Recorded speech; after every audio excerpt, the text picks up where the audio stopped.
Isa sa mga nagpalakas din ng loob namin dito ay yung aming community, ang MFC. So, we have been a member of MFC, Missionary Families of Christ, since na nasa Abu Dhabi kami.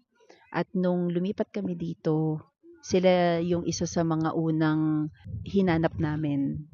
Kasi yun nga, the sense of family, the sense of sisterhood or brotherhood. And it has helped us in so many ways. Even nung nasa Abu Dhabi pa kami, the community became our second family away from home. The community has helped us to strengthen our Catholic faith, and it has strengthened din yung relationship namin as a couple ng asawa ko, as well as yung pagiging parents namin sa aming mga anak.